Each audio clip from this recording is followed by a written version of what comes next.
Welcome CBSE focus. हम लोग पहला चैप्टर केमिस्ट्री का शुरू करने जा रहे हैं। साइंस का जो पहला चैप्टर है chemical reactions and equations, very important chapter शुरू करने से पहले ये एक बार देख लेते हैं कि what you should already know to understand this chapter. तो ये कुछ लिस्ट है एक जो कि आपको पहले से क्लास 9th में या 8th में आप पहले से पढ़े हुए हैं। अगर आप ये सब चीज़ों से अभी फेमिलियर नहीं है, so you should go back and watch the 9th class videos and then come back to this lecture so that you will be understanding these concepts a little bit better. थोड़ा ज़्यादा अच्छे से समझ में आएगा, है ना। सबसे पहले शुरू करते हैं इस चीज़ से कि what is chemistry, right. So chemistry is the study of change. कहीं भी अगर कुछ भी चेंज हो रहा है, so that is being studied under the realm of chemistry. Okay, so कोई भी चेंज हो रहा है तो लाइफ में हर जगह ही चेंज हो रहा है। तो आपका फिजिकल चेंज एक आपने पढ़ा होगा, केमिकल चेंज यहाँ पे इंट्रोड्यूस हो रहा है। तो फिजिकल चेंज आप लोगों ने ऑलरेडी पढ़ चुका है, इसीलिए यहाँ पे हम लोग डील नहीं करेंगे। केमिकल चेंज ऐसा चेंज है जहाँ पे कोई भी चीज़ अगर केमिकल चेंज हो रहा है तो उसकी केमिकल प्रॉपर्टीज या केमिकल मार्कअप में ही चेंज हो जाएगा। इसका मतलब क्या कि उसको रिप्रेजेंट कोई भी चीज़ अगर ए से बी बन रही है, कोई भी अगर चेंज हो रहा है, तो अगर किसी भी चीज़ का अगर केमिकल फॉर्मूला अगर चेंज हो जाता है तो वो केमिकल चेंज होता है। अगर किसी चीज़ का केमिकल फॉर्मूला चेंज नहीं होता है तो वो केमिकल चेंज नहीं हो सकता है। इसी का डेफिनेशन यहाँ पे हम लोगों ने लिखा हुआ है कि a chemical change occurs when matter changes into a new substance। मतलब कोई केमिकली न्यू सब्सटेंस में चेंज हो गया, केमिकल फॉर्मूला अलग हो गया।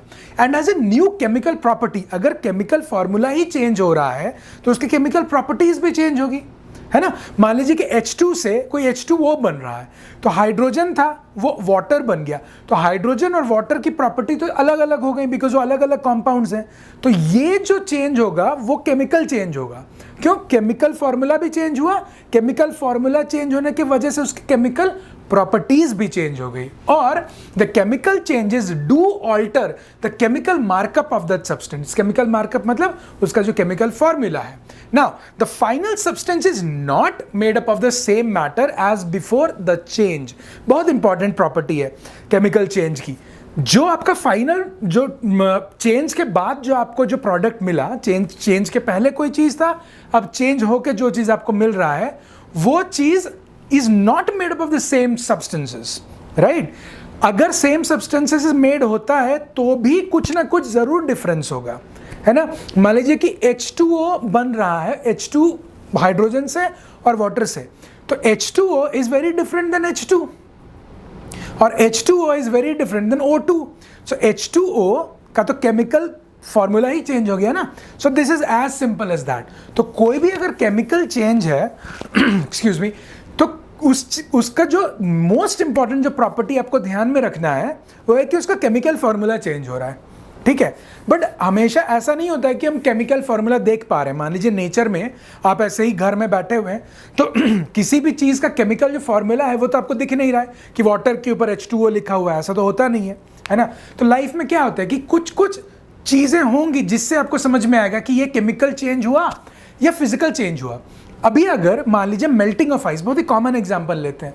अगर आप आइस को मेल्ट कर रहे हैं तो यहाँ पे आपका सिर्फ फिजिकल प्रॉपर्टीज में ही चेंज होता है, क्योंकि जब आइस क्यूब था वो H2O था, सॉलिड फॉर्म में था। उसको अगर आप मेल्ट कर देते हैं तो H2O बन जाता है H2O लिक्विड, लेकिन वो रहता तो H2O ही है। इसीलिए melting is a physical change, right. But chemical change अगर हो रहा है तो कैसे आप समझेंगे कि उसका केमिकल चेंज हो रहा है?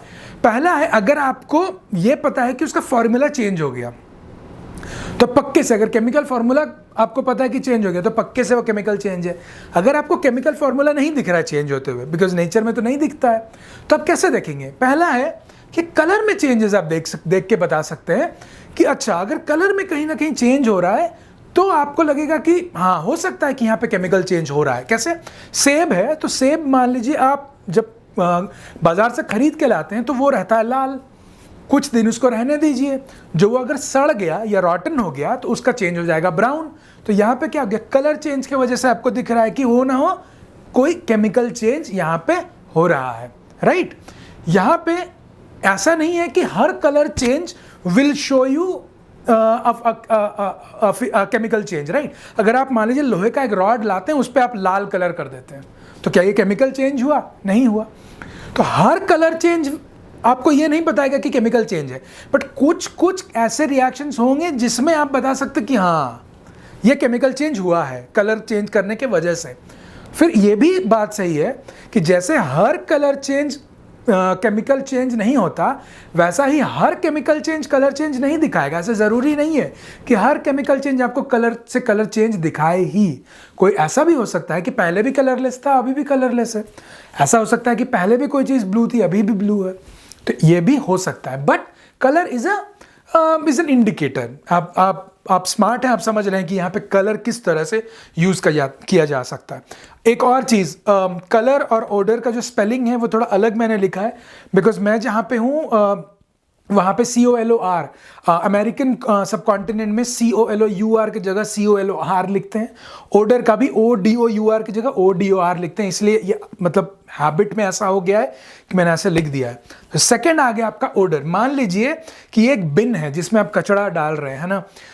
मान लेते हैं कि ये कचरा जब आप डालते हैं तब आपका जो स्मेल उसमें रहता है वो धीरे धीरे और भी गंदा होते जाता है। क्यों? बिकॉज वहां पे भी आपका केमिकल चेंज हो रहा है। केमिकल चेंज होने के वजह से ही वहां पे आपका ओडर में चेंज आता है। ओडर में क्यों?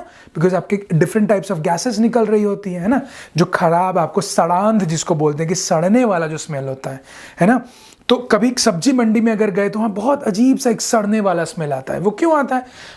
वहाँ पे भी कोई केमिकल चेंज हो रहा होगा, राइट। कि आपने कुछ चीज़ से शुरू किया, वो एक केमिकल चेंज होके वो अभी आपका केमिकल चेंज होके अपना ओडर निकाल रहा है, अपना स्मेली हो जा रहा है कोई चीज़, है ना। तो ये हो गया सेकेंड। थर्ड है इसी से रिलेटेड गैस फॉर्मेशन।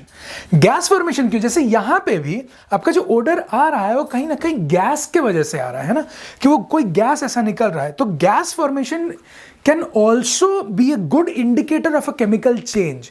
कि मान लीजिए कि यहां पे कोई रिएक्शन हुआ और मान लीजिए कि ऑक्सीजन गैस निकला या हाइड्रोजन गैस निकला, पहले नहीं था लेकिन अब अगर निकला, तो क्या हो रहा है कि ये आपको बताएगा कि ये गैस प्रोड्यूस हुआ, है ना।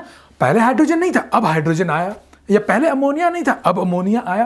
तो अगर गैस फॉर्मेशन हो रहा है नए तरीके से, तो आपका कहीं ना कहीं आप सोच सकते हैं अच्छा गैस अगर फॉर्मेशन हो रहा है तो शायद ये केमिकल चेंज हो रहा हो। अगेन जरूरी नहीं है कि हर, मान लीजिए आप जब कोक का जब आप बॉटल लाते हैं, कोक का बॉटल खोलते हैं तो वहां से भी गैस निकलती है, तो क्या वो केमिकल चेंज है? नहीं है।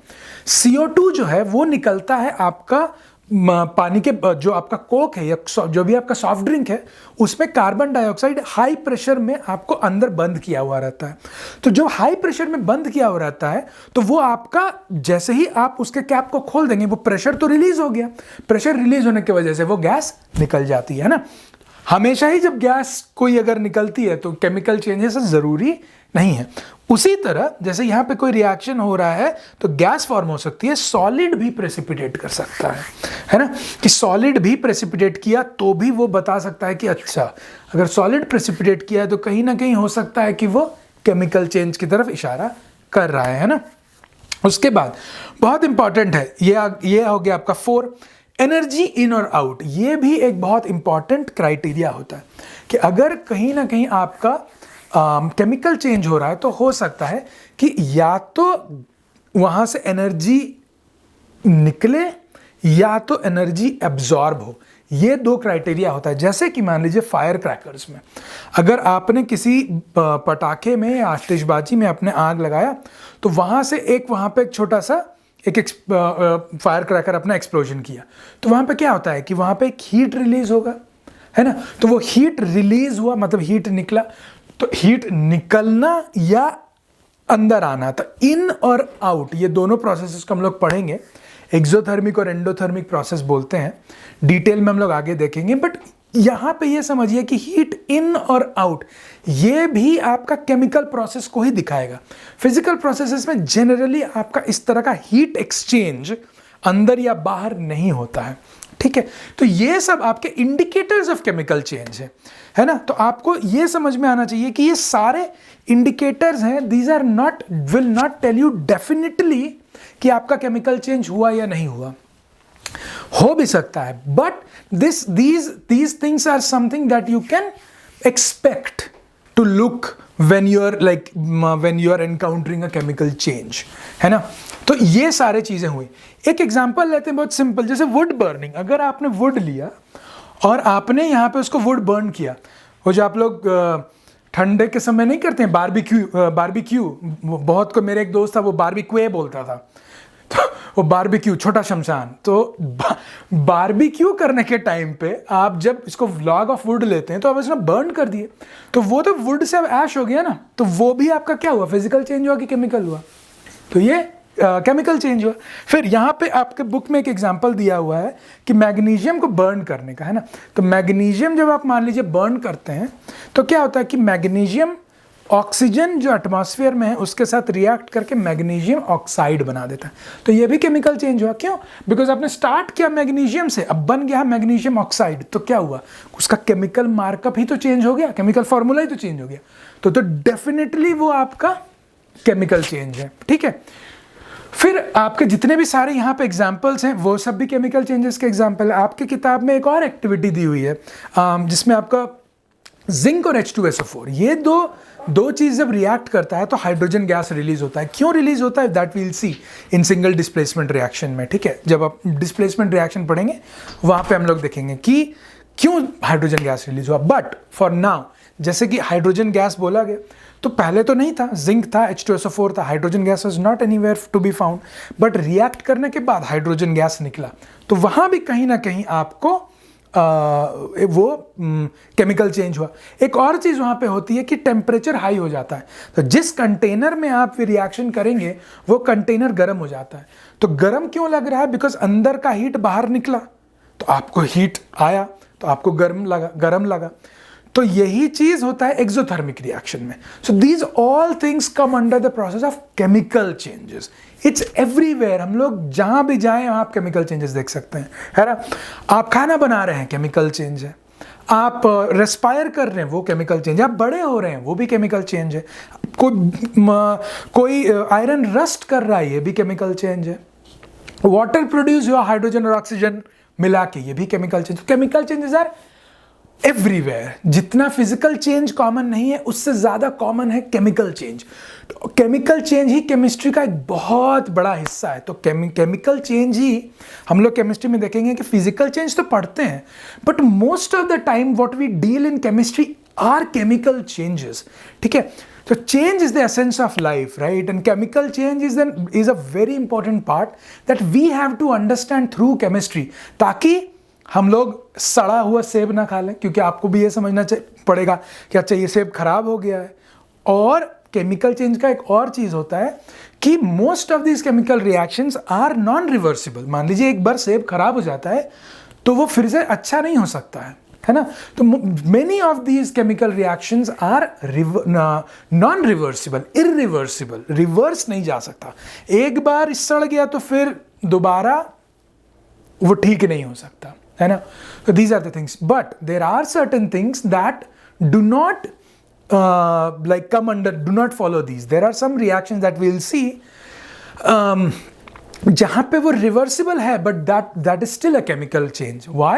Because what is chemical change? A chemical change is that reaction which changes the chemical markup of the starting material. अगर स्टार्ट से फिनिश के बीच में अगर उसका केमिकल प्रॉपर्टी और केमिकल फॉर्मूला अगर चेंज होता है, सो यही है आपका केमिकल चेंज। आई होप कि आपको केमिकल चेंज वाला जो कॉन्सेप्ट है ये आपको क्लियर हुआ। ये हम लोगों ने बहुत डिटेल में अकेडमिस्ट के ऐप पे भी पढ़ाया है। तो अगर आपको यहाँ पे केमिकल चेंज आपको पसंद आया तो आप लाइक और सब्सक्राइब करें हमारे चैनल को। अगर आपको और भी ज़्यादा जानना है जहाँ पे डिटेल में हम लोग सारे चीज़ों को डील करते हैं, तो हमारे अकेडमिस्ट ऐप पे भी आप जा सकते हैं। Thank you.